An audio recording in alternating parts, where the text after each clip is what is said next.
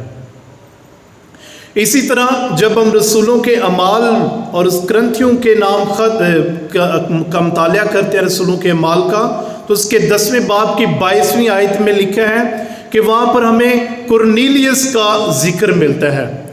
وہ بھی ایک صوبیدار ہے، یہ بھی اپنی زندگی کو تبدیل کرتا اور خداوند کے لیے اپنے آپ کو پیش کر دیتا ہے، اور جو خداوند کی پسلی پر نیزہ مارتا ہے وہ بھی خداوند کو قبول کر لیتا اور اپنی زندگی کو خداوند کے لیے وقف کر دیتا ہے۔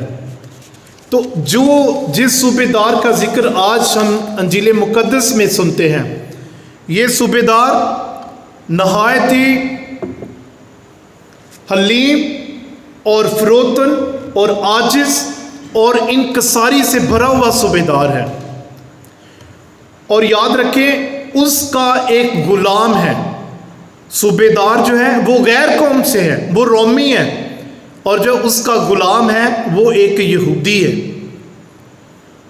اور ایک غیر قوم کا شخص، ایک صوبیدار، ایک سپاہی، ایک آفیسر جو ہے وہ اپنے غلام کے لیے، اپنے غلام کی شفا کے لیے بادشاہوں کے بادشاہ اور خداوندوں کے خدا کے پاس آتا ہے۔ اس کا غلام سخت بیمار ہے،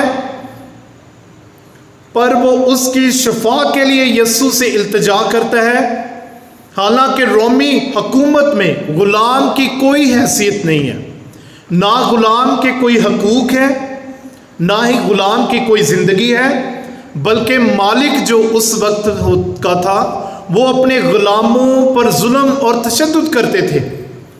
اگرچہ ان کے غلام بیمار ہو جاتے تو وہ ان کو مرنے کے لیے چھوڑ دیتے تھے، کوئی ان کی کیئر نہیں کی جاتی تھی، ان سے بہت زیادہ محنت اور مشقت کروائی جاتی تھی، اور ان کی کسی بھی قسم کی جو ہے وہ تماداری نہیں کی جاتی تھی۔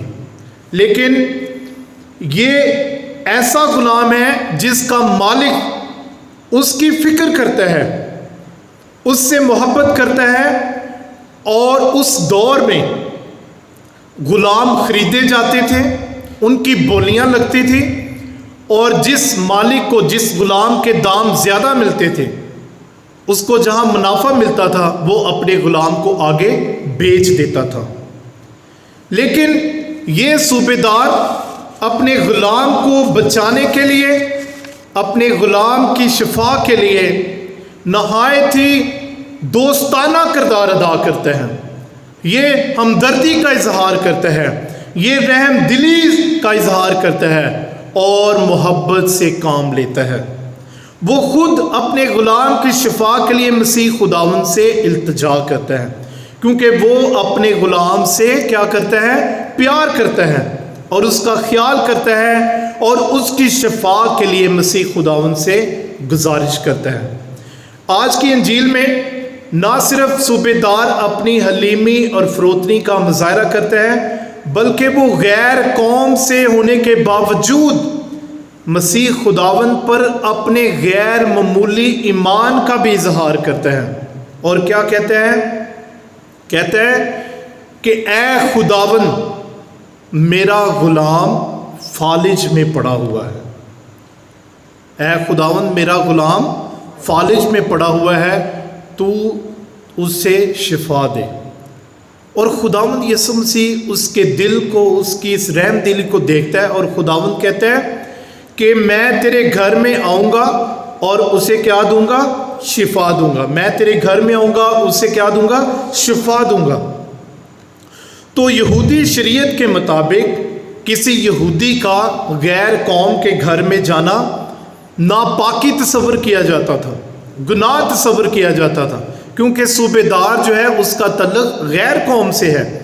لیکن خداوند ان تمام رسومات کو، اس تعلیم کو ایک طرف رکھتے ہوئے، اس صوبیدار کے ایمان کو دیکھتے ہوئے، اس غلام کی بیماری کو دیکھتے ہوئے، خداوند کہتا ہے کہ میں تیرے گھر میں آؤں گا اور اسے کیا دوں گا؟ شفا دوں گا۔ تو میرے عزیزو، اتنی خوبصورت بات ہے۔ صوبیدار کہتا ہے، وہ اپنے گناہ گار ہونے کا اقرار کرتا ہے، وہ اپنی زندگی میں خداوند کے سامنے جھک جاتا ہے.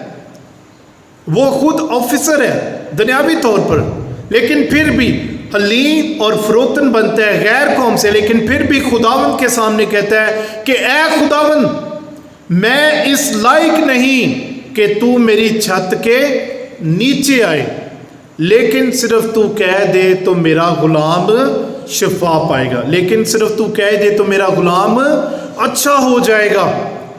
مسیح خدا میرے عزیزو، کتنی خوبصورت بات ہے، کتنا بڑا ایمان ہے. اور خداوند یسوع مسیح کہتا ہے اپنے شاگردوں سے کہ میں نے اس شخص جیسا ایمان پوری اسرائیل قوم میں نہیں دیکھا. اتنا بڑا ایمان. جب ہم بیمار ہو جاتے ہیں، جب ہم مشکل میں ہوتے ہیں، تو ہماری کیا خواہش ہوتی ہے کہ ڈاکٹر ہمارے پاس آئیں، ڈاکٹر ہمیں چھوئے، ہمارا علاج کرے، ہمیں دوائی دی جائے، ہماری کیئر کی جائے، ہماری حفاظت کی جائے.